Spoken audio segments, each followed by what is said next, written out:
여러분 안녕하세요. 여러분들과 2017학년도 2학기 중간고사 대비 파이널 함께 공부하고 있습니다. 자, 과학 A 빠르게 시작해 볼게요. 일단 제가 1시간 동안 아마 쭉 떠들어야 될 텐데요. 이게 시험 범위 끝은 아닙니다. 아시겠죠? 추가 강의가 쭉 있어요. 1시간 정도를 더 해야 됩니다. 자, 그래서 시험 범위는 일단, 플라스틱의 종류와 분류 기호부터 시작을 할 예정이고요. 혹시나 탄소화합물 부분이 시험에 들어간다면, 그럴 일은 거의 없겠지만, 들어간다면, 추가 강의 때 같이 올리겠습니다. 별거 내용 없거든요. 자, 그러면 가겠습니다. 플라스틱이요. 자, 플라스틱의 장점은 가볍고 질기죠. 가공하기 쉬워요. 석유로부터 이제 플라스틱을 합성을 해내거든요. 그래서 가볍고 질기고요. 가공하기 되게 쉬워요. 그런데 단점은 뭐냐면 분해가 잘 안 돼요. 그러니까 환경 오염을 일으킨다는 단점이 있어요. 그러면 우리가 이제 해야 될 게 플라스틱의 종류와 분류 기호인데 요거는 시험에 어떻게 등장할지는 모르겠어요. 분류 번호가 나올지 혹은 재활용 음식 보관 이런 걸 물어볼지를 모르겠습니다. 그래서 아무것도 모르기 때문에 여러분들은 다 외우셔야 됩니다. 되셨죠? 혹시 이제 뭐 선생님께서 특별한 지시가 있다면 그때 여러분들이 알아서 공부를 하시면 되고요. 저는 일단 다 하겠습니다. 일단 분류기호 1번은 페트입니다. 페트. 여러분들 그대로 읽어보세요. 페트죠. 맞죠? 그래서 여러분들 페트병에 씁니다. 페트병은 어디에 쓰죠? 생수병이나 음료수병이 페트병이죠. 그래서 페트병이 분류번호 1번. 그래서 재활용이 되겠어요? 안 되겠어요? 여러분들 음료수병, 생수병 쓰레기통에 넣어요? 재활용통에 넣어요? 재활용통에 넣으셔야 돼요. 쓰레기통에 넣으면 큰일 나요. 재활용하는 겁니다. 음식 보관은 음료수병, 생수병 모두 좋아야 되겠죠? 음식 보관을 못하면 큰일 나는 겁니다. 그 다음에 2번은 여러분들이 잘 모르는 건데요. HDP입니다. 여러분들 PED가 일단 폴리에틸렌이라는 이름이 붙는데요. 폴리자 붙은 거는 여러분들 다 석유에서 합성해냈다 라고 생각하시면 됩니다.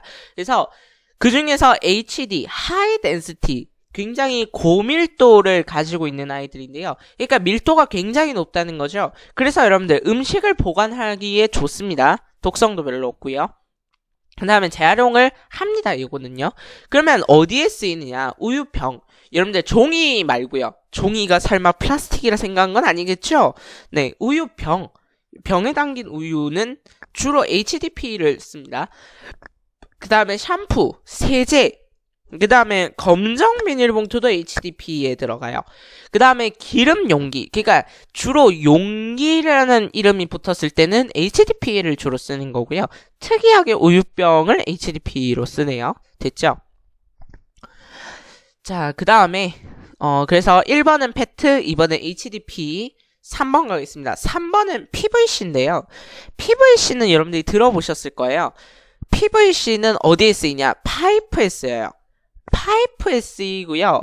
그래서 여러분들 절대 얘를 재활용할 수 없고요.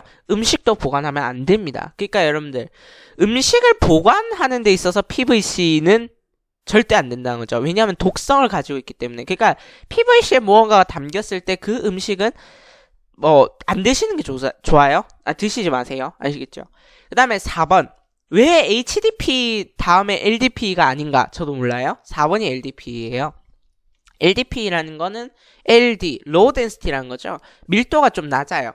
자, 그래서 밀도가 좀 낮으면 음식을 보관할 수 없냐? 그건 아니에요. 근데 단기 보관 정도.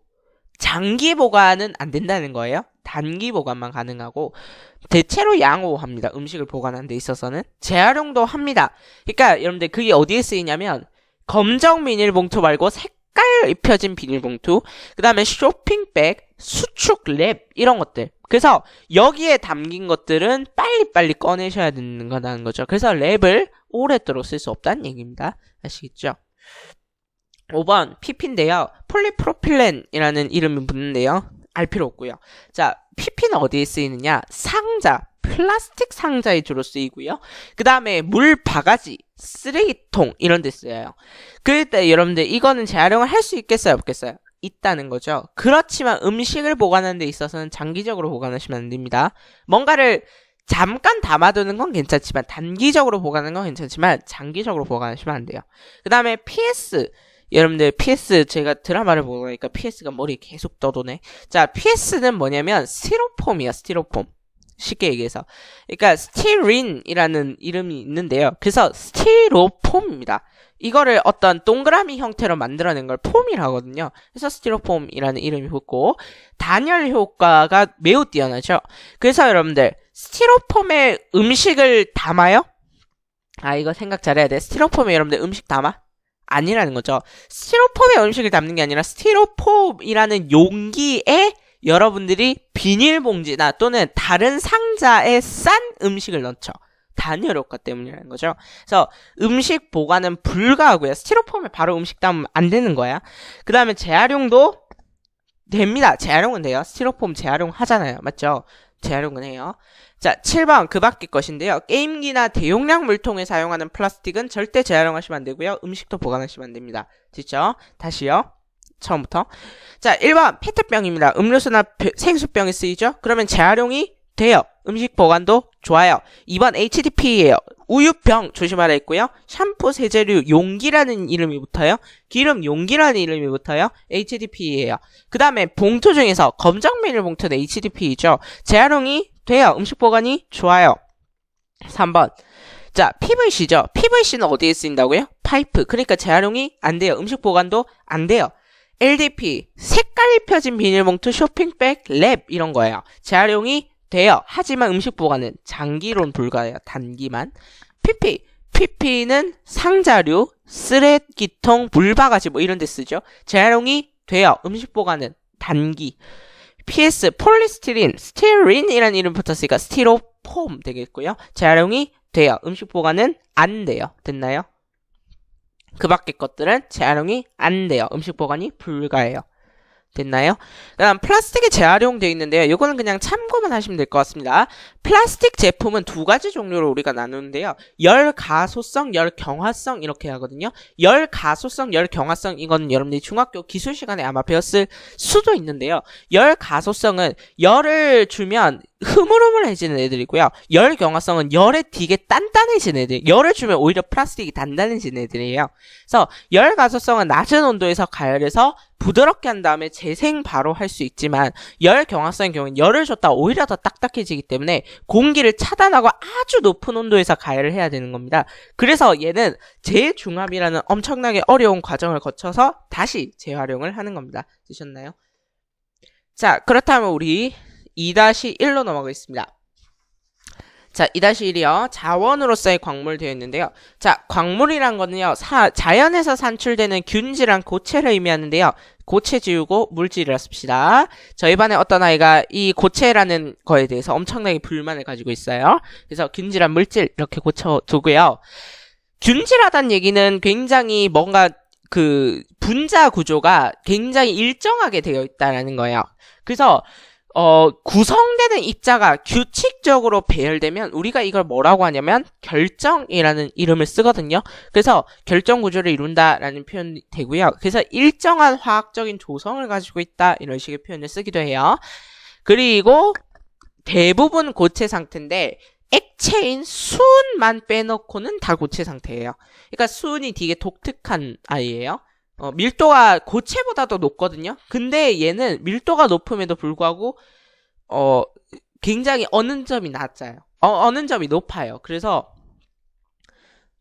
어느 점이 굉장히 뭐라고 해야 되지? 굉장히 낮은 거네요. 그래서 액체인 수은을 빼고는 고체 상태다. 그래서 모든 광물은 고체다 이렇게 하면 틀린 거라는 거. 그 다음에 2400여 종 중 호던소 광물, 한 가지 원소로 이루어진 광물은 금, 구리 이런 것들밖에 안 된대요. 그게 20여 종이라는 거죠. 20여 종. 됐나요? 그러면 나머지는 뭐란 소리예요? Fe2O3 요게 뭐냐면 산화철이에요. 산화철. 이런 산화된 형태나 또는 다른 것과 합성된 형태로 존재하는 거죠. 그렇다면 우리가 원하는 광물을 얻기 위해서는 어떻게 해야 돼요? 얘를 화학 반응을 일으켜서 분리시키는 작업이 필요한 겁니다. 그래서 여러분들이 화학 시간에 가시면 철의 재련이라든가 이런 걸 배우게 될 거예요. 그다음 광물 자원 가겠습니다. 일상생활이나 산업에서 활용되는 광물을 광물 자원이라 하고요. 금속 광물 자원은 금, 은, 구리, 철, 알루미늄 이런 걸 금속이라 하고요. 비금속 광물 자원에는 석회석, 흑연, 고령, 토, 황 이런 것도 있습니다. 금속 광물 자원 다시요. 금, 은, 구리, 철, 알루미늄 이런 거는 반드시 기억하셔야 돼요. 이건 상식이죠, 맞죠? 됐나요? 자, 그리고 여러분들 1번부터 20번 주기율표 외우고 있죠. 자, 이 주기율표에서 금속인지 아닌지를 찾는 방법이 뭐냐면 금속은 륨, 튬, 슘이 붙어 있어요. 근데요, 륨, 튬, 슘이 붙어 있는데요. 헬륨은 아니에요. 헬륨은 비금속이야. 그러면 뭐가 있냐면 리튬, 베릴륨, 그 다음에 붕소는 안 되겠죠, 맞죠? 붕탄질산, 플레, 나트륨, 마그네슘, 알루미늄, 그 다음에 칼륨, 칼슘 이런 애들도 다 금속에 속하는 얘기예요. 하지만 그 중에서 광물 자원은 뭐가 있느냐? 우리가 나가서 광석에서 캐낼 수 있는 게 무엇이냐? 금, 은, 구리, 철, 알루미늄 이런 것들을 캐낼 수 있다는 거죠. 그 다음 광물 자원이 모여있는 것을 우리는 광상이라고 표현하고요. 이 광상은 판의 경계에서 발견됩니다. 자, 광상이 뭐라고요? 광물 자원이 모여있는 것을 광상이라고 판의 경계에서 발견이 돼요. 왜냐하면 판의 경계에서는 뭔가 지각 변동이 일어나면서 주변에 있던 광물들이 그 속에 몰리게 되는 거죠. 됐나요? 자, 그렇다면 볼게요. 열수광상. 지하 깊은 곳에는요, 열수가 흐른대요. 열수라는 말은 물이 온도가 높은 거죠. 온도가 높은 물이 흐르고 있는데 여기는 정말 다양한 원소들이 녹아 있답니다. 근데 이 열수가 정말 천천히 식으면요. 진짜 아주 시간을 들여서 천천히 식으면 결정이 만들어진대요. 그리고 이것이 한 곳에 어디가 쌓이잖아요. 그러면 이게 광물이 모여있는 광상이 된다는 거죠. 그 다음에 여러분들 땅속 깊은 곳에는 열수도 있겠지만 뭐도 있어요? 엄청난 그 지각 변동으로 땅이 녹아버린 마그마가 있죠. 근데 이 마그마가 식으면 다른 광물들이 결정을 만들기 시작해요. 그러면서 광상을 만들어낸대요. 근데 이 마그마 광상에는, 그러니까 열수 광상의 경우에는 여러 가지 원소들이 있을 수 있는데요. 마그마 광상의 경우에는 굉장히 광물들이 잘 분리되어 있어요.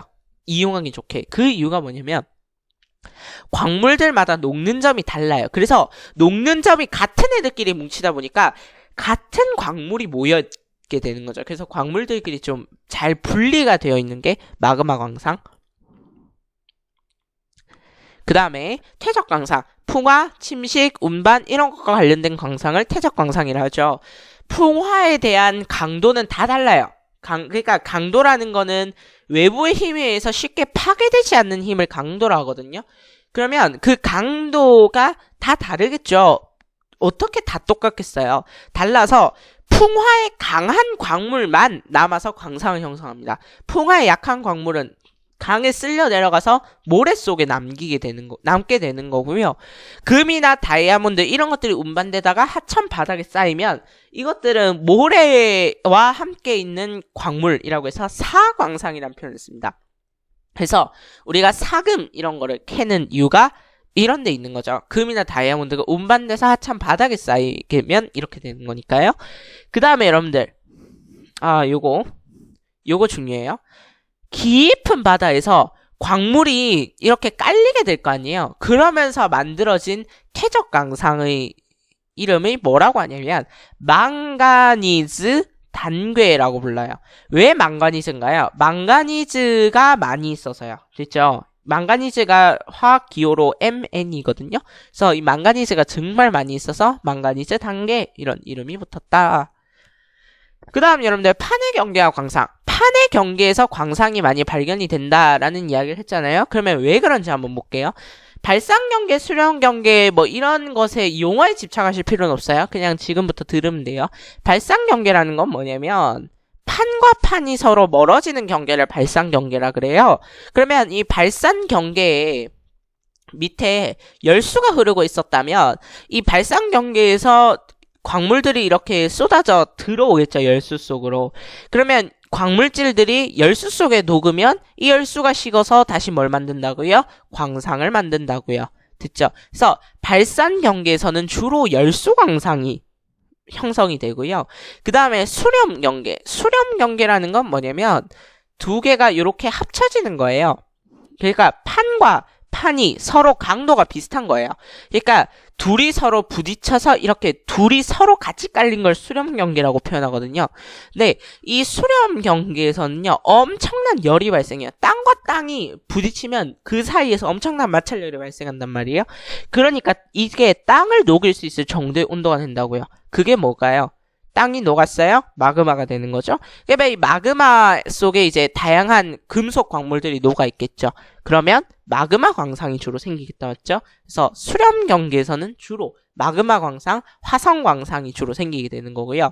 그 다음 해양 저, 판의 경계는 아니지만 바다 깊은 곳에 금속 광물이 많이 깔려 있으면 얘를 뭐라 그래야 된다고요? 망가니즈 단괴란다고요. 그러면 이게 묻혀 있는 곳이 어디라고요? 바다의 낮은 부분 해양 저가 된다고요. 그래서 심해저 퇴적 광상이 주로 나타난다라고 할 수 있겠네요. 됐죠? 별거 없죠? 자, 그렇다면 우리 이제 광물의 탐사와 활용 들어가 보도록 하겠습니다. 자, 제가 지금 엄청나게 빨리 달리고 있죠. 이 말은 무슨 말이냐면 그렇게 신경 써서 공부할 필요는 없고 여러분들이 그냥 그렇구나 하고 받아들일 수 있으면 되는 수준이기 때문에 그냥 빨리빨리 넘어가는 겁니다. 자, 광물 자원의 탐사 단계는 여러분들이 나열할 수 있어야 돼요. 다른 거 못해도. 일단 첫 번째 지질 조사를 먼저 하고요. 그 다음 두 번째 지구 화학 탐사, 세 번째 지구 물리 탐사, 네 번째 시추 탐사. 그래서 여러분들 지질 조사, 화학 탐사, 물리 탐사, 시추 탐사 요 순서를 여러분들이 나열할 수 있으셔야 되고요. 그렇다면 각각의 이제 어떻게 되는지 한번 보겠습니다. 지질 조사요. 지질 조사는 암석이 분포, 지질 구조 이런 것들을 일일이 조사를 해요. 그러면 그 일을 바탕으로 만들어진 게 지질도라는 하나의 지도예요. 그래서 이걸 작성해서 여기에 아마 암석이 많이 분포할 거야. 그래서 광상의 존재 가능성을 검토합니다. 이 말이 중요해요. 광상의 존재 가능성을 검토한다. 여기에 아마 광상이 있을 거야 하고 추측해 본다는 거죠. 그렇다면 진짜 거기에 광상이 있을 것인가? 이때 화학이 먼저 들어옵니다. 그래서 미리 몇 부분을 떼가요. 암석이나 토양이나 군락 이런 것들을 떼가서 화학적으로 분석하고 그 다음에 해석하면 뭐가 나온다? 여기에 광상이 존재할 거야. 이런 식의 여부가 나온다고요. 제가 이걸 엄청나게 자세하게 설명해 버리면 여러분들 끝나요. 화학을 하기 싫어질 거야. 근데 별로 중요한 거 아니거든요. 이건 누가 하는 거예요? 화학자들이 하는 거죠. 우리가 할 거 아니잖아요. 그러니까 대충 하고 넘어가는 거예요. 자, 그 다음 지구 물리 탐사. 그러면 이제 특이한 지역이 있을 거 아니에요. 뭔가 여기는 광상이 많을 것 같아 라고 하는 지역이 있을 거예요. 그러면 직접 이제 가봅니다. 가서 중력, 자력, 전기, 탄성파, 방사능 온갖 것들을 다 동원해서 이 물리적으로 광상의 위치나 형태라든가 크기 이런 것들을 측정할 수 있다고 합니다. 그게 바로 지구 물리 탐사예요. 광상의 위치라든가 형태라든가 크기를 측정할 수 있대요. 자, 그 다음 시추 탐사. 시추 탐사는 뭐냐면 직접 뚫어서 광상을 보는 거예요. 그래서 광상의 깊이라든가 형태라든가 매장량을 파악하는데 중요한 건 우리가 왜 처음부터 시추를 하지 않냐면요. 인간이 가장 지구의 가장 깊은 곳까지 들어간 게 몇 킬로냐면 11km까지밖에 못 들어갔어요. 근데 지구의 반지름 얼마죠? 6,400km죠. 6,400km에서 11km면요. 여러분들 이런 거 배웠나요? 지각, 멘틀, 외핵, 내핵 이런 거 배웠잖아요. 지각이 몇 킬로냐면 약 64km 정도가 되거든요. 지각도 못 뚫고 들어간 거예요. 아시겠죠? 그래서 시추는 이렇게 비용이 많이 들고 깊이에도 한계가 있기 때문에 시추 탐사를 하기 전에는 굉장히 꼼꼼히 광상이 있을 것이라는 정보를 정확하게 파악해야 하는 이유가 여기 있는 거죠. 그 다음 광물 자원 확보 노력하겠습니다. 광물 자원은 부족해요. 왜냐하면 광물은 한 곳에 치우쳐 있게 되거든요. 이것을 무엇이라 하냐면 편재성이라고 해요. 치우쳐서 존재한다는 거죠. 그래서 생산국의 상황에 따라서 불안정합니다. 또 채굴량이 너무 많이 늘어나서 품질이 저하된 폐광이 증가해요. 우리나라의 입장에서는 광원도가 그 예인 거죠. 그 다음에 자동차나 전자산업에서 이용되는 우리 세상에 희미하게 존재하는 아이들을 뭐라 하냐면 희유금속이라 해요. 그 희유금속들이 리튬, 올리브덴, 티타늄 뭐 이런 여러분들이 티타늄인가 리튬 정도는 들어봤을 건데 올리브덴 이런 거 들어본 적이 없죠.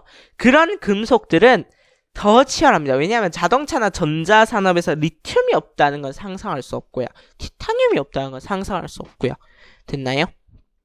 더 치열하다는 거죠. 근데 우리나라는 자원이 부족한 나라예요. 그래서 어떻게 하냐면 자, 다른 나라에 가서 기술력을 전파해주고 그 다음에 우리는 거기서 자원을 얻어오고 이런 식으로 자원 외교를 하고 있습니다. 그래서 국외 자원개발 투자에 힘쓰고 자원의 재활용률을 높이는 데 힘써야 됩니다. 있는 자원은 제대로 쓰자는 거죠. 그 다음 여러분들 휴대폰 속에는 금과 은이 많이 들어있는데요. 왜 그러냐면 금과 은은 얇게 펴지는 전성, 펴짐성과 길게 늘어나는 연성, 뽑힘성이 굉장히 좋아요. 여러분들 금 1g 이렇게 써요. 제가 금 1g 이렇게 다 칩시다. 얘를 아주 많이 늘릴 거예요. 얼마까지 늘어날 수 있을까요? 상상 초월 3km까지 늘어날 수 있답니다. 3km. 금 1g이요. 그러니까 이만큼 연성이 좋다는 거예요. 그러니까 얇게 펴지고 길게 늘어나고 이 말은 무슨 말이에요? 그렇죠. 가공하기에 굉장히 좋다는 거죠. 그 다음 산화가 잘 되지 않고요. 전기 전도성과 열 전도성이 매우 우수합니다. 그래서 도금을 한다든가 반도체라든가 이런 분야에 사용하게 되는 게 금과 은인 거죠. 그 다음 휴대폰 속의 금과 은은 어디에 이용되고 있나요? 금은 카메라, 적외선 LED, 직접회로, 이어폰, 버튼 이런 데 사용을 하고 있고요. 은은 전기 전도성과 열 전도성이 금에 비해서 우수하기 때문에 또 직접회로, 칩 이런 거에 많이 활용을 하고 있습니다. 전기 전도성은 뭐랑 관련된 거냐면 결국에는 신호를 전달하는 것과 관련이 있거든요. 그러면 신호를 더 빨리 전달하려면 전기 전도성이 좋아야겠죠. 그래서 은을 쓴답니다. 그 다음 역사를 바꾼 금속이라고 되어 있는데요. 구리는 반응성이 작아서 부식이 잘 안 돼요. 그러니까 금과 은도 부식이 잘 안 되고요. 구리도 부식이 잘 안 되는 거예요. 부식되면 성질이 바뀌니까 이걸 쓰기가 애매해지는 거야. 그래서 부식이 잘 안 되는 금속들을 고르기 시작하는 거죠. 그게 안정적인 구리라든가 금이라든가 은이란 말이에요. 근데 금이나 은을 쓰면 되는데 그렇지 못한 이유가 너무 가격이 비싸서 그렇죠. 그래서 구리가 가격이 저렴하니까 구리를 많이 쓰잖아요. 그래서 전선의 대부분은 구리라는 거 기억하시면 되고요. 그 다음에 구리에 아연을 넣으면 황동, 구리에 주석을 넣으면 청동이 되고요.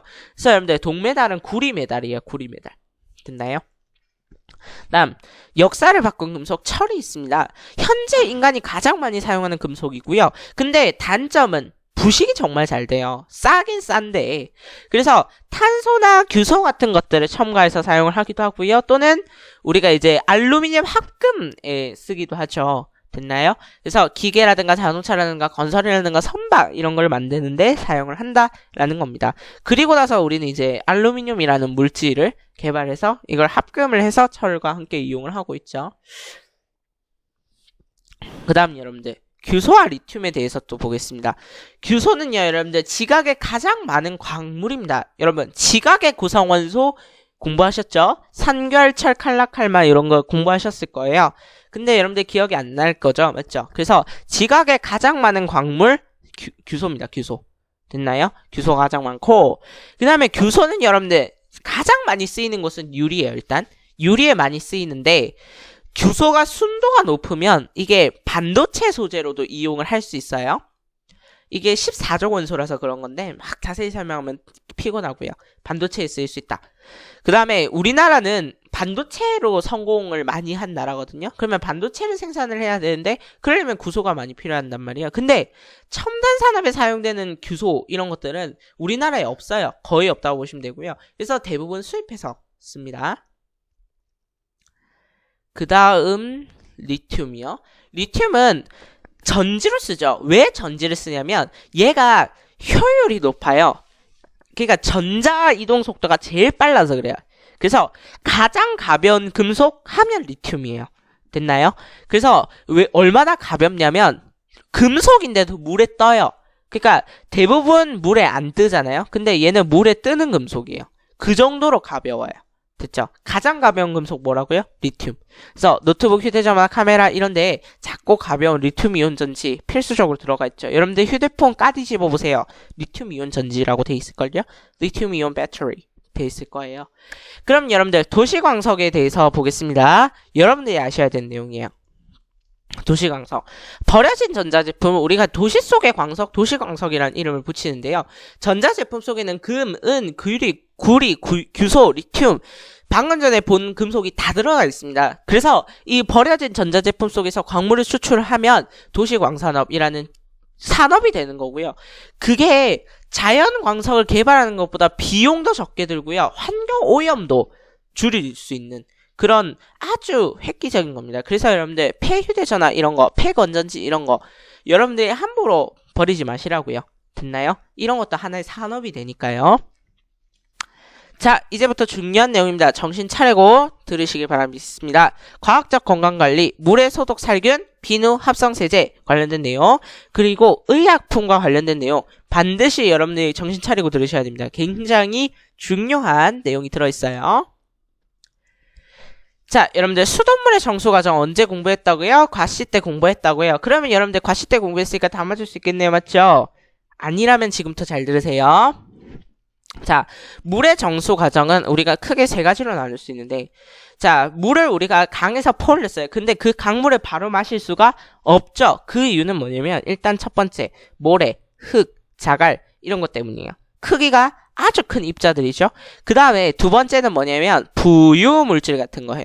부유물질이라는 거는 여러분들 물에 뜨는 물질이야. 물에 뜨는 물질. 말 쉽게 얘기해서 물에 뜨는 이물질 같은 것들이 너무 많아요. 그 다음 세 번째, 너무 세균이 많아. 됐죠? 그러면 물의 정수 과정은 반드시 뭐가 있어야 돼요? 모래, 흙, 자갈을 치우고 부유물질을 치우고 세균을 치워야 되는 거야. 그러면 큰 것부터 작은 것 순서대로 치우는 게 낫겠어요? 작은 것부터 큰 것 순서대로 치우는 게 낫겠어요? 효율을 위해서는 큰 거에서 작은 거 치우는 게 훨씬 낫습니다. 그래서 여러분들 모래나 흙이나 자갈 이런 건 어떻게 제거하냐고요? 이런 것들은 물에 안 뜨죠. 가라앉죠. 그렇기 때문에 이거를 가만히 있으면 얘네들은 다 제거가 될 수 있는 거예요. 가만히 놔두면 얘네들이 가라앉으니까 그러면 우리가 위에 물만 빼내면 되는 거죠. 그걸 뭐라고 한다고요? 그렇게 하는 곳을 침사지라고 표현을 한다고요. 그 다음에 여러분들 약품 투입실인데 약품 투입실은 뭐냐면 부유물질을 이제 제거하는 건데요. 그러면 물에 뜨는 물질을 제거하려면 어떻게 해야 할 것인가? 그러면 물을 갖다가 채로 걸러낼 수는 없잖아요. 맞죠? 그러면 어떻게 하냐면 그 더러운 비유인데 그 모래가 있잖아요. 그러면 모래에 침을 딱 뱉으면 모래가 뭉쳐진다 맞죠? 그거예요. 그래서 여러분들 백반, 수산화칼슘 이런 것들을 투입하면 뭐가 되냐면 미세한 입자들이 전부 다 이제 뭉쳐진대요. 미세한 입자들이 전부 다 뭉쳐진대. 그러면 이제 요거를 또 어떻게 하면요? 그렇죠. 요거를 또 가라앉히면 그러니까 뭉쳐지면 그때는 이제 가라앉는 거예요. 그러니까 그 가라앉는 물질을 또 제거하면 되는 거예요. 부유물질 또 제거했어요. 근데 여러분들 과시 시간에 안 배운 게 하나 더 있어. 질소, 철, 망간 이런 거 어떻게 제거할 거예요? 이런 걸 제거하는 방법은 뭐냐면 염소를 투입하는 거예요. 그러면 어떻게 되냐면 질소, 철, 망간이 산화가 돼서 우리 몸에 유해하지 않은 상태로 변하고요. 그러면 얘네들은 또 걸러내면 되거든요. 가라앉혀서. 됐나요? 그 다음에 여러분들 자 그러면 우리 이제 뭐 남았냐면요. 뭐 남았냐면 살균 남았어요. 살균 맞죠? 여러분들 다시 침전지 그 다음 침전지가 있는데요. 여러분들 여가지 아니에요. 침전지는 뭘까요? 그렇죠. 부유물질을 가라앉히는 거예요. 약품 투입실에서 약품 투입했죠? 그러고 나면 가라앉혀서 없애면 되는 거예요. 근데 가라앉지 않는 그런 불순물들이 있어요. 잘 뭉쳐지지 않는 불순물들이 있다고요. 그런 것들은 우리 그 간이정수기에서 여러분들 만들어 보셨나요? 간이 정수기에 뭐 넣냐면 그 자갈, 숯, 활성탄 이런 거 넣거든요. 이런 거 넣어서 제거하면 그게 여과예요. 여과지에서 이렇게 하는 거죠. 그럼 여러분들 이 놀라운 게요. 모래나 자갈이나 숯, 활성탄 이런 걸 넣잖아요. 그러면 콜라도 깨끗한 물로 나와요. 해봤거든요. 그러니까 콜라도 깨끗한 물이 나올 정도로 되게 성능이 좋아요. 되셨나요? 대신에 그 이후에는 좀 장담하기 힘들죠. 물에 그거를. 다음에는 뭘 하냐면 공기를 주입시켜요. 공기를 주입해서 냄새를 제거하고 물맛을 향상시킬 수 있답니다. 그걸 뭐라고 하냐면 포기법이라고 한대요. 넘어갈게요. 그 다음 활성탄을 이용하면 물의 색깔이라든가 악취가 제거가 된답니다. 콜라도 정수할 정도예요. 그 다음에 여러분들 이제 마지막으로 뭘 제거해야 돼요? 세균 제거하러 가야죠. 세균을 어떻게 제거해요? 염소 기체를 넣으면 물속에 세균이 제거가 된대요. 그러면 어떻게 해서 이런 일이 벌어지는지 한번 볼게요. 자, 염소기체와 물에다가 염소기체를 넣어요. 어딨어? 물에다가 염소기체를 넣어요. 그러면 염소기체를 넣으면 일부 반응하거든요. 일부 반응이 어떻게 일어나냐면 염산 그리고 하이포화 염소산 이렇게 됩니다. 그러면 염산도 물론 살균 작용을 하긴 하는데요. 중요한 거는 이 하이포 염소산, 하이포화 염소산이라고 불리는 이 HClO가 중요합니다. 이 HClO가요. 또 HClO의 일부가 염산과 산소로 분리가 돼요. 그러면 얘들아, 이 산소는 떨어져 나간 이 산소는요. 굉장히 불안정한 상태거든요. 굉장히 불안정하다는 얘기는 얘가 다른 곳에 붙어 있고 싶다고요. 그러니까 누구를 건드리는 거예요? 세균을 건드리는 거죠. 그래서 세균이 이 산소의 힘에 못 이겨서 죽는 겁니다. 그게 살균이고 표백이죠. 됐나요? 근데 중요한 건 뭐냐면 물속에는 세균만 있는 게 아니라 다른 유기물들도 존재할 수 있죠. 근데 이 유기물들과 반응을 하게 되면 어떤 현상이 벌어지냐면 발암물질이 나오기도 한대요. 그래서 여러분들 우리나라는 돈이 없어서 염소를 쓰고 있지만 선진국들 돈이 엄청 많은 국가에서는요. 염소를 안 쓰고 오존을 쓴대요. 됐나요? 그래서 여러분들 수돗물을 끓여 먹으셔야 되는 이유는 뭐예요? 염소 때문인 거죠. 끓이면 염소가 날아가니까요. 그럼 얘들아, 염소 소독과 오존 소독, 자외선 소독이 있는데요. 요 각각이 장점이 있고 단점이 있겠죠. 그거 비교할 수 있어야 돼요. 다시요. 염소 소독은 하이포 염소산의 강한 산화력을 이용해서 살균한다. 이 말이 무슨 말이냐면 HClO에서 HCl과 O로 분리되면 이 O가 살균 표백 작용을 할 수 있다는 거죠. 됐나요? 그래서 얘를 여러분들이 좀 익숙한 이름으로 부르시려면 이렇게 부르시면 됩니다. 활성산소요. 활성산소. 그러니까 반응을 하려고 득달같이 덤벼드는 산소예요. 됐나요? 그 다음에 오존 소독은 오존을 이용해서 자외선 소독을 자외선을 이용해서 살균을 하겠죠. 그렇다면 염소 소독의 장점은 뭐냐면 일단 비용이 적게 들어요. 염소 자체가.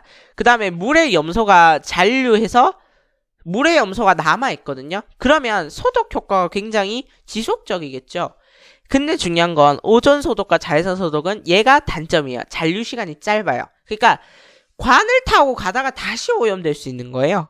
그러니까 중간중간에 다시 한번 살균하고 다시 한번 살균하고 이런 짓을 벌여야 된다는 거죠. 근데 염소 소독의 가장 큰 문제점은 발암물질 그리고 냄새. 네, 오존 소독과 자외선 소독은 살균력도 강하고요. 냄새도 나지 않는 그런 장점이 있대요. 그 다음 이제 여러분들 이렇게 생겨난 물이 여러분들 가정으로 가면 배수지에서 배수를 하는 과정이 되는 거죠. 됐나요? 네, 그렇다면 여러분들 넘어가겠습니다. 수질오염 방치 대책인데요. 하수 처리를 잘하자, 오염물질 배출량을 줄이자, 합성세제와 일회용품의 사용을 줄이자, 형광 등 건전지를 분리수거하자, 일반 쓰레기, 재활용 쓰레기, 음식물 쓰레기 이런 건 분리해서 배출하자. 당연한 얘기하고 있죠? 넘어갈게요. 설마 이런 걸 여러분들한테 내겠어요? 자, 갈게요. 비누.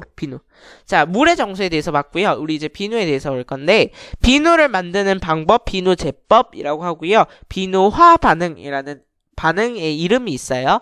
그러면 이 비누 제법은 어떻게 되는 거냐면, 여러분들 유지라고 하는 거는 여러분들 쉽게 얘기해서 기름 이런 거 생각하시면 돼요. 근데 에스테르라고 하는 유지에다가 강한 염기, 그러니까 수산화 나트륨이라든가 수산화 칼륨이라든가 이런 거를 넣고 가열하면 뭐가 만들어진대요? 비누가 만들어진대요.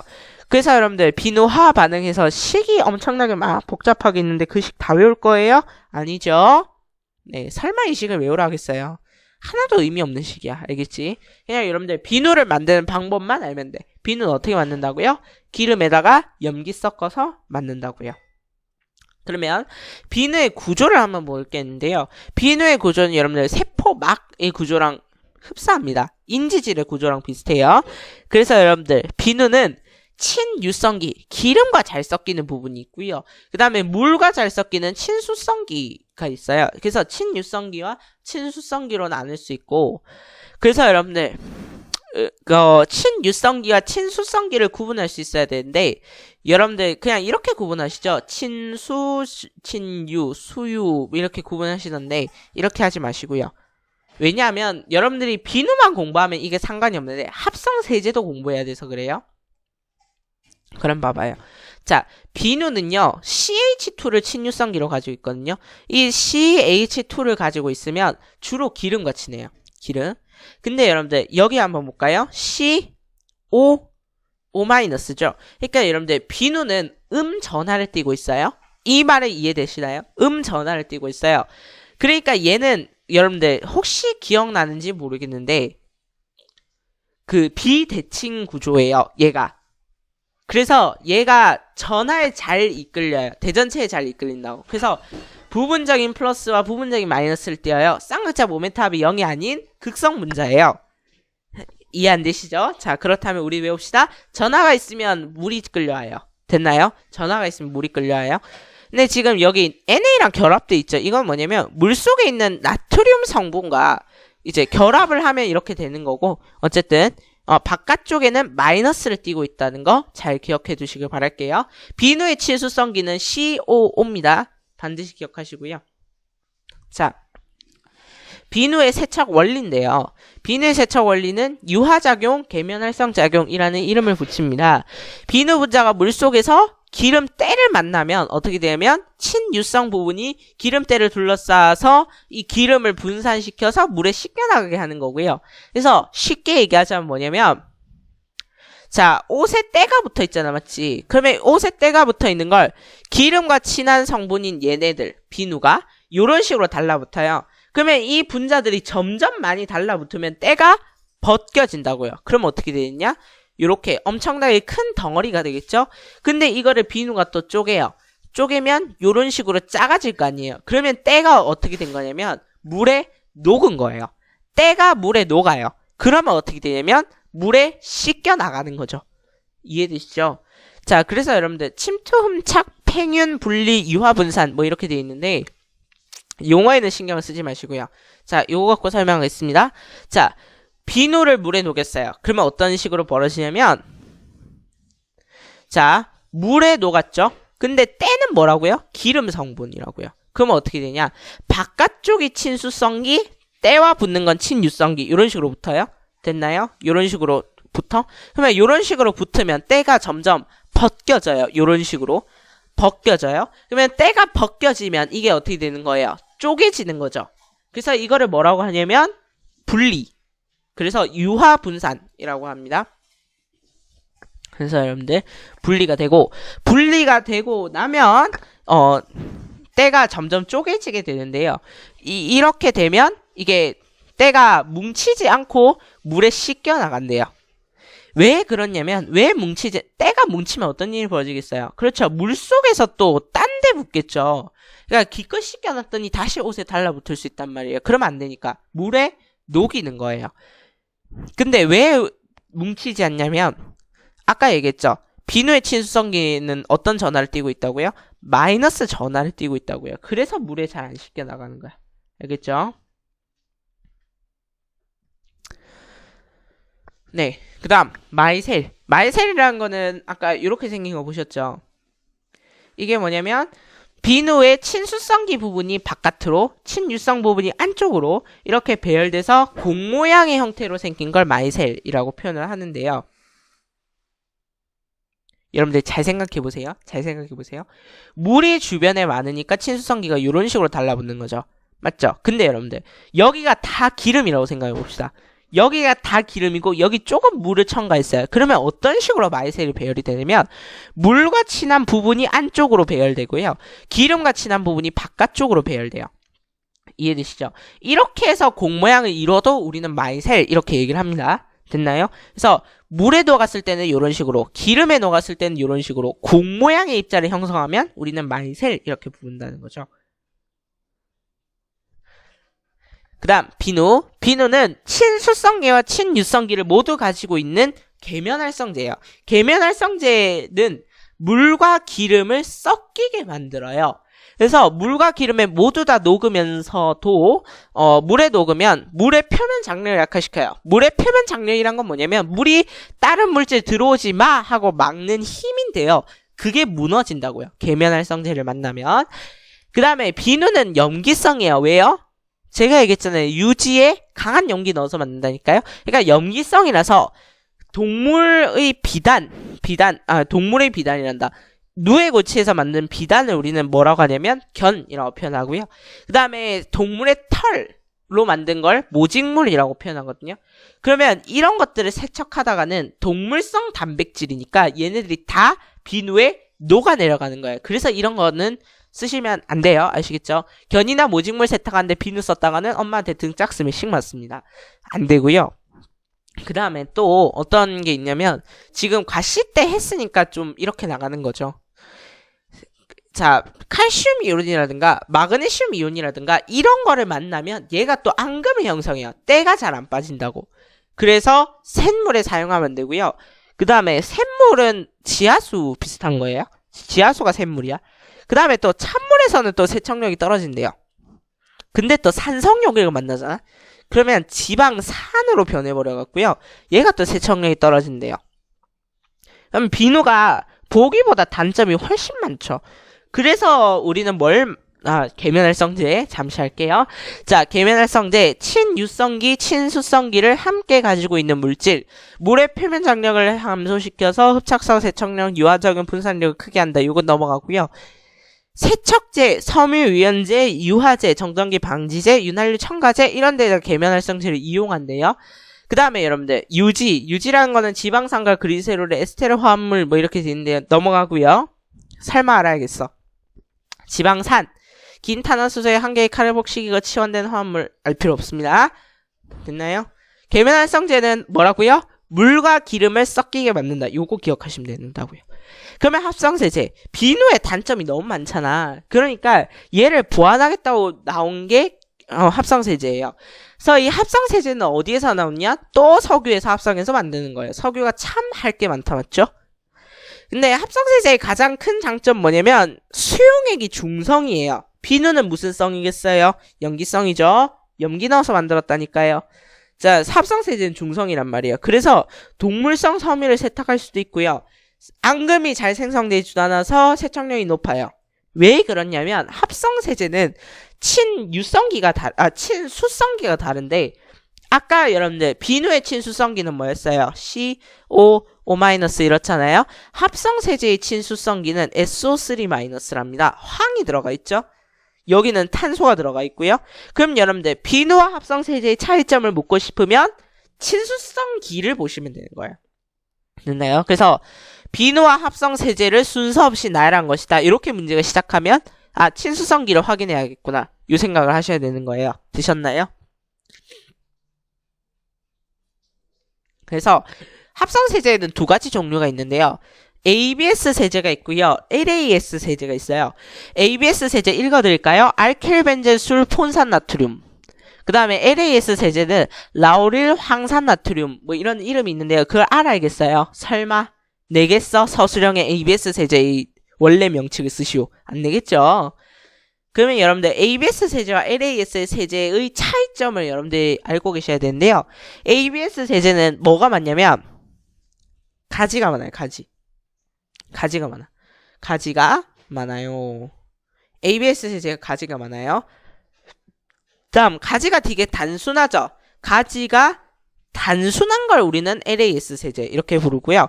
그 다음 여러분들 비누 ABS 세제든 LAS 세제든 둘 다 친수성기는 SO3- 나왔죠? 그 다음에 여러분들 주의하셔야 될 거. 그러면 ABS 세제와 LAS 세제의 차이점 뭐냐? ABS 세제가 세척력이 되게 좋아요. 가격도 싸고요. 그 다음에 미생물에 의해서 쉽게 분해가 되지 않아요. 그래서 뭘 일으키냐면 환경오염을 일으켜요. 수질오염을 일으켜요. 왜냐하면 미생물에 의해서 잘 분해가 되지를 않아서요. 그래서 사용이 금지된 상태입니다. 그러면 우리가 쓰는 건 이제 LAS 세제인데 미생물에 의해서도 쉽게 분해가 되고요. 용해성도 크고 물에 잘 녹고 기름에 잘 녹고 세척력도 되게 좋대요. 수질오염도 되게 적게 유발하고요. 그런데 여러분들 비누보다 얘가 더 무해하겠어요? 아니죠. 얘가 더 유해해요. 유해하긴 유해한데 ABS 세제보다는 덜 환경오염을 덜 일으킨다 이런 겁니다. 그 다음 여러분들 비누와 합성세제의 공통점 차이점 볼게요. 일단 비누와 합성세제는 모두 다 계면활성제죠. 물과 기름을 잘 섞이게 한다고요. 그러면 비누는 동물성 섬유를 세탁하는데 부적합했고 샘물에서도 세척력이 떨어졌고 찬물에서도 세척력이 떨어졌다 맞죠? 근데 합성세제는 다양한 종류의 섬유를 세탁할 수도 있고요. 샘물에서도 찬물에서도 세척력이 좋아요. 자 그렇고요.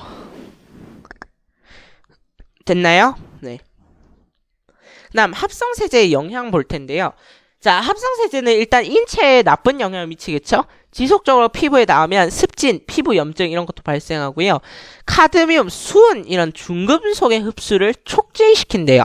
간 기능과 생식 기능도 저하되고요. 장내 미생물이 깨져서 설차라든가 구토를 유발할 수 있고 햇빛과 산소를 차단해서 수중 생태계를 파괴할 수 있대요. 아유 무시무시해요. 심지어 거품을 내서 햇빛과 산소를 차단해서 수중 생태계도 파괴할 수 있고요. 그러니까 여러분들 하수구에 잘 버리셔야 되는 거야. 합성세제 첨가물 중 인산염이라고 하는 애는 심지어 물의 부영양화의 원인이 돼서 적조나 녹조를 일으킬 수 있대요. 또 있어요. 그래서 뭘 해야 하냐면 꼭 필요한 양만 사용하고요. 환경에 영향이 적게 미치는 첨가물을 사용해야 돼요. 결론은 뭐냐면 합성세제를 많이 사용해서는 안 된다라는 이야기입니다. 되셨나요? 네, 합성세제 사용하지 마시고 웬만하면 비누 쓰시는 게 좋다는 얘기고요. 자, 그렇다면 우리 이제 천연의약품, 합성의약품에 대해서 공부를 할 거예요. 자, 넘어갑시다. 천연의약품. 자, 천연의약품은 우리가 두 가지로 나눌 수 있는데요. 생약과 추출약으로 나눌 수 있습니다. 그러니까 생약이란 거는 말 그대로 자연 상태 그대로 쓰는 걸 얘기하고요. 추출약은 그 유효한 성분만을 추출해가는 걸 추출약이라고 해요. 그러면 생약에 얘는 뭐가 있느냐? 인삼, 도라, 양귀비, 질경이, 구기자, 오미자, 감초, 도라지 뭐 이런 게 있고요. 동물성 생약, 사향, 웅담, 꿀, 녹용, 뭐 광물성에는 망초, 석고, 활석 이런 게 돼 있는데요. 자, 이거 일일이 설명 안 할 겁니다. 여러분들 혹시 궁금하시면 인터넷 쳐보세요. 지금은 정보화 시대니까요. 그 다음 추출약, 이게 중요한데요. 생약 중에서 유효 성분만을 뽑아서 추출해서 만든 약을 우리는 이제 추출약 또는 알칼로이드라는 이름으로 부르게 되는데요. 그것들이 뭐가 있냐면 인삼, 버드나무, 키나나무, 코카나무, 양귀비, 누에, 커피나무 뭐 이런 게 있어요. 그러면 얘네들은 뭘 추출해가고 뭔 어떤 효능이 있길래 추출해가는지 그거 알아야 되는 거야. 가겠습니다. 인삼은 여러분들이 잘 알고 계시는 사포닌이고요. 사포닌은 항암 작용이 되게 뛰어나대요. 버드나무는 살리실산을 주로 추출하고요. 해열 진통 작용이 뛰어나대요.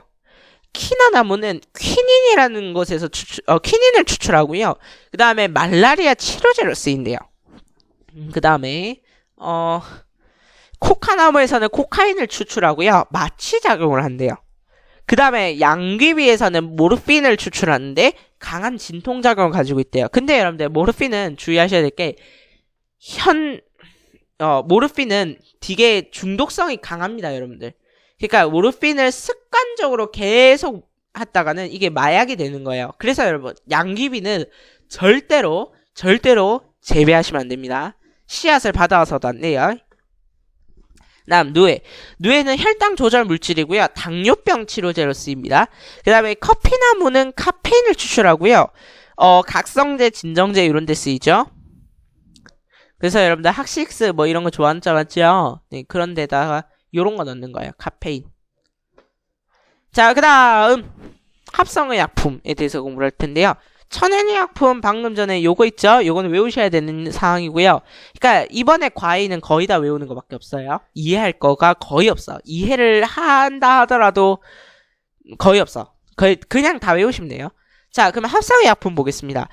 합성의약품은 우리가 이제 진통제하고 그 다음에 소화제하고 항생제, 항균제, 그 다음에 또 뭐 있어? 항암제, 스테로이드 약품 엄청나게 많습니다. 자, 그래서 진통제부터 갈게요. 진통제는 중추신경은 여러분들 반드시 기억하셔야 됩니다. 뇌, 척수 이걸 중추신경이라 해요. 이 중추신경에 작용해서 통증을 완화시켜주는데 얘는 통증 원인을 치료하진 않아요. 그 말이 무슨 말이냐면 자, 뼈가 부러졌어요. 뼈가 부러지면 아프죠. 그 신경 때문인데요. 그러면 이 신경에 뭘 넣는다고요? 진통제를 넣는다고요. 그러면 신경이 아프다는 신호를 계속 안 보내는 거야. 그러면 우리가 덜 아픈 거죠. 하지만 그런다고 뼈가 붙여지지는 않는다는 얘기예요. 그러면 마약성 진통제 갈게요. 마약성 진통제는 뭐가 마약성이냐? 중독성이 있고 습관성이 있으면 우리는 마약성이라고 하거든요. 그래서 통증을 받아들이는 뇌에 직접 작용하기 때문에 진통 효과가 매우 커요. 그래서 반복적으로 사용하면 습관성이 되고요. 금단 현상이 일어날 수 있어요. 그래서 그거의 예가 뭐냐면 모르핀, 헤로인, 코데인, 덱스트로프록시펜 뭐 이런 것들이 있는데 모르핀 알아두시면 됩니다. 다음 비마약성 진통제, 중독성, 습관성이 없는데 우리가 통증, 아프다라고 느끼게 되는 원인 물질이 뭐냐면 프로스타글란딘이라는 건데요. 그거의 생성을 차단하는 거야. 뇌한테 가는 게 아니고 이거는 프로스타글란딘이라는 물질만 못 나오게 막는 거거든요. 그게 뭐가 있냐면 여러분들 아세틸살리실산, 아세트아미노펜, 살리실산 메틸 이런 것들이 있어요.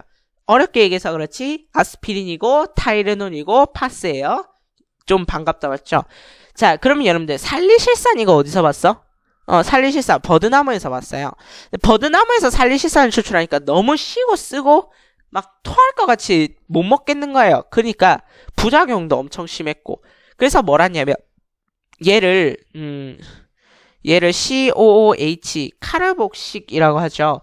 얘네를 아세트산과 반응을 시킨 거예요. 아세트산과 반응을 시키니까 아세틸살리실산이 있는데 얘가 먹을만 하더라는 거죠. 부작용도 적고요.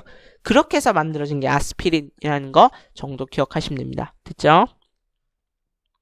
아스피린 정도 기억하시면 되고요. 다음 소화제 갈게요.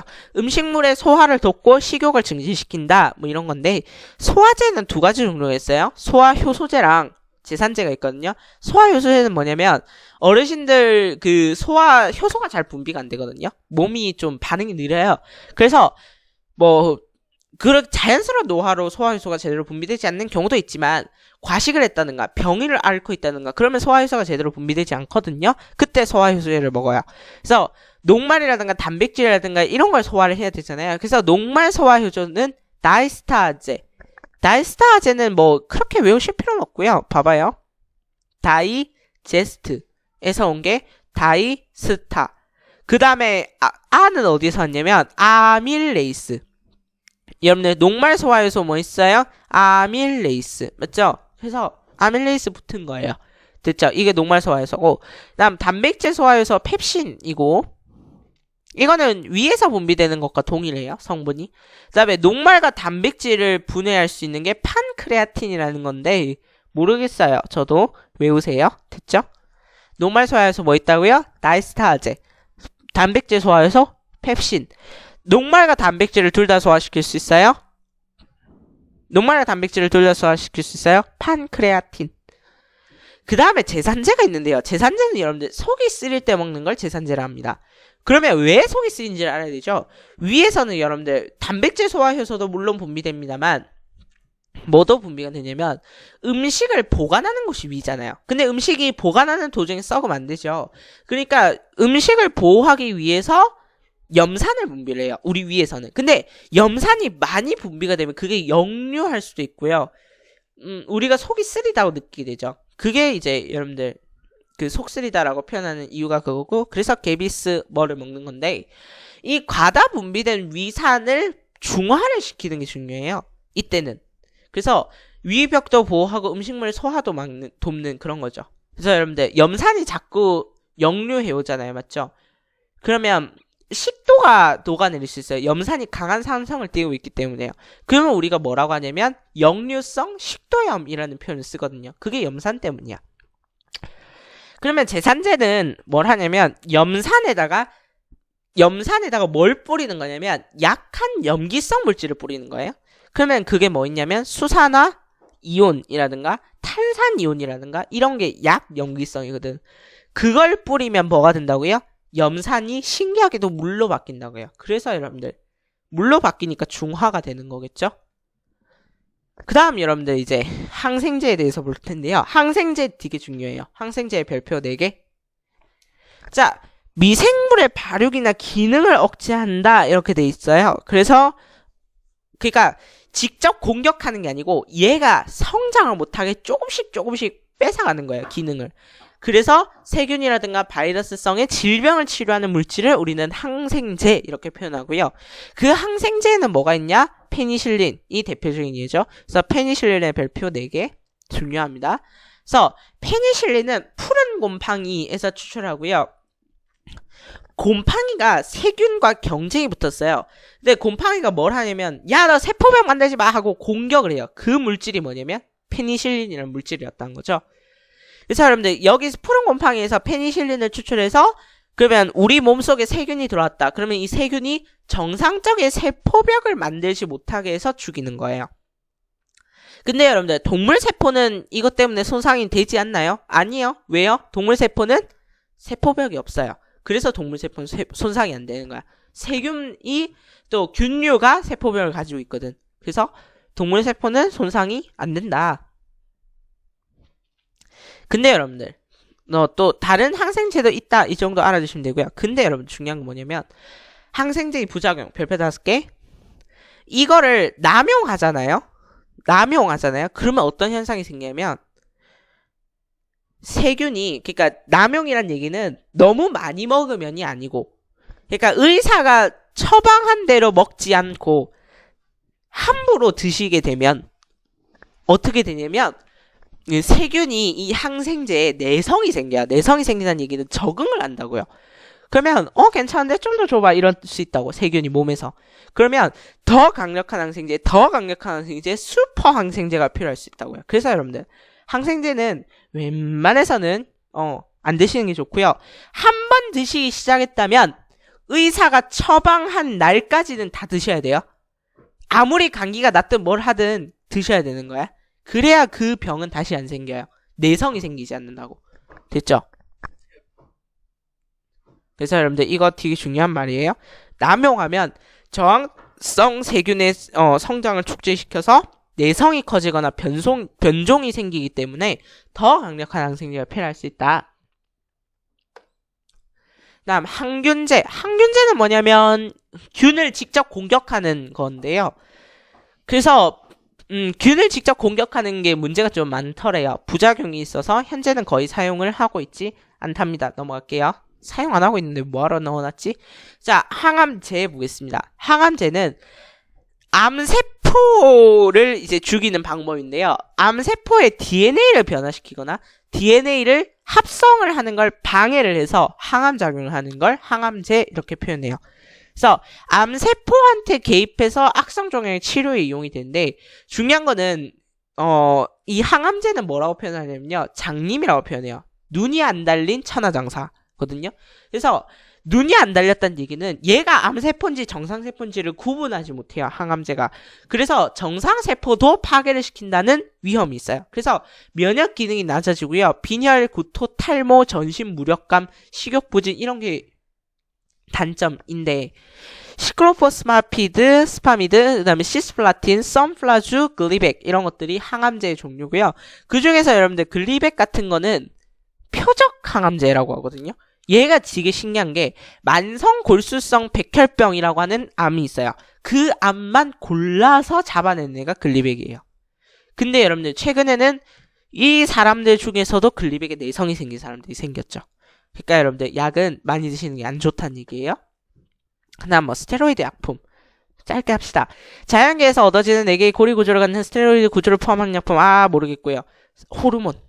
호르몬이라는 거죠. 호르몬. 그래서 여러분들 호르몬이고요. 그래서 콜레스테롤, 아나볼릭 스테로이드, 코티솔, 그 다음 코티솔이라는 게 호르몬이라는 뜻이에요. 알겠죠? 그 다음에 프로게스테론, 테스토스테론, 그 다음에 뭐 에스트로겐 이런 게 스테로이드 약품이죠.